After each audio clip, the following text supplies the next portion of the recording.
All right, how y'all doing today? Eugene with Fitklean, carpet cleaning and more. Wanted to start doing tip of the day videos. These are exclusive for YouTube and YouTube only.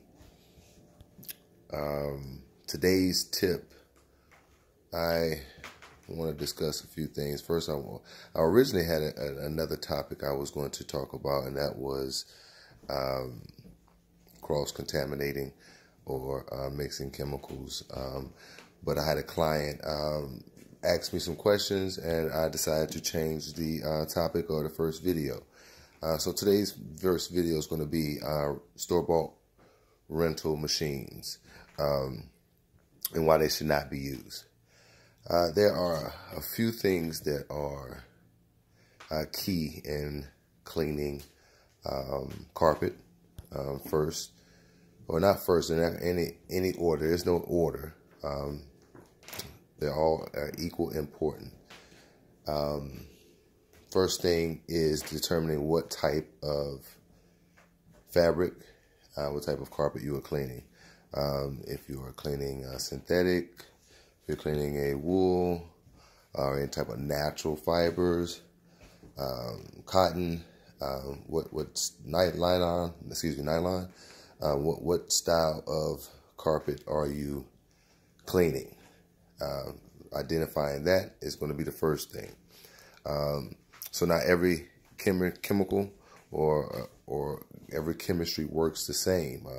Some chemistry is made for nylon, some is made for cotton, some is made for synthetic blends, wool, natural fibers.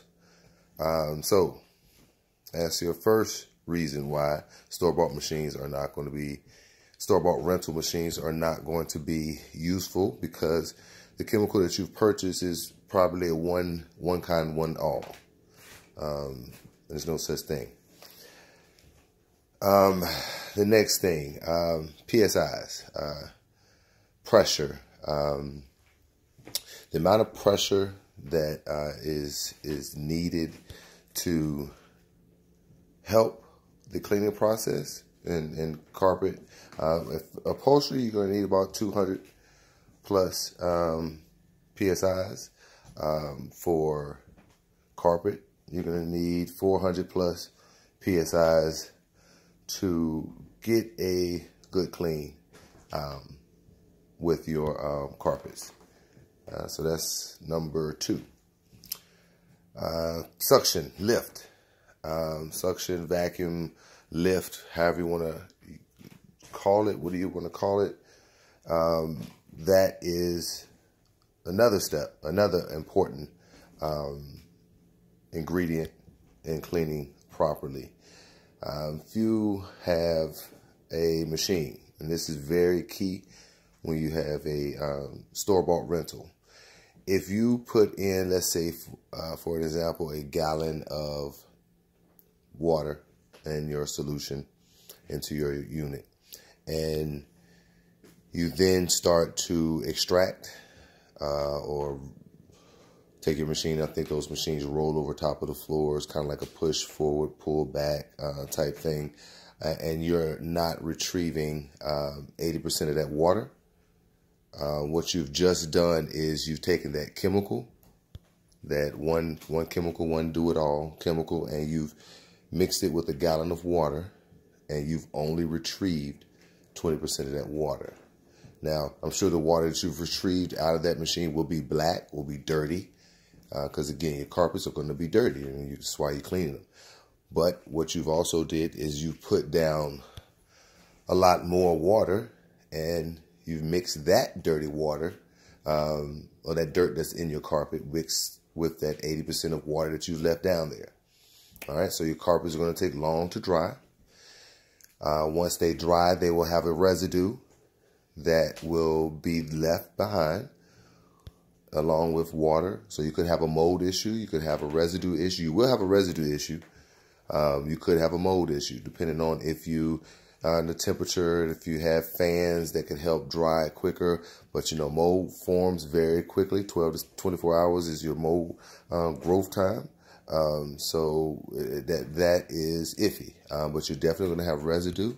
That residue is going to attract more dirt for later. All right, so those things will come right back quick, and they'll attract more dirt, and you'll attract that residue all throughout the house. I also, what's the next step? All right, so we have suction, lift, PSIs, we have chemistry, chemical, agitation. All right, so agitation is very important. When you agitate, or scrub or make sure your chemistry is actually reaching every piece of that carpet fiber.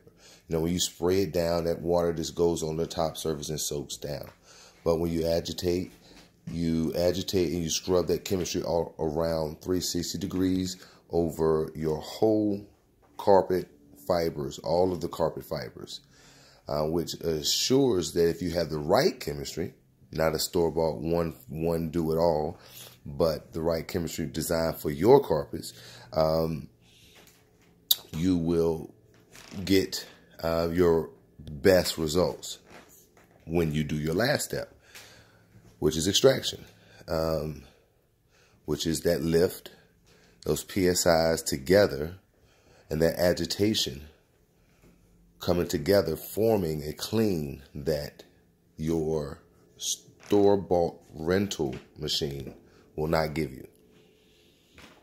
So, store-bought rentals, key. If you want to sub it up, if you use them, you are putting water and chemistry down on your carpets, and you're leaving them there to cause more dirt. Fitklean, www.fitklean.com. Check me out on Facebook. Also, Instagram. Book your cleaning today. Again, this is tip 1 of my tip, and I'm going to do tip of the week. I'm not going to do tip of the day, tip of the weeks. So I'm going to bring you a tip of the week. Next tip will be specifically on chemistry. All right, see you later.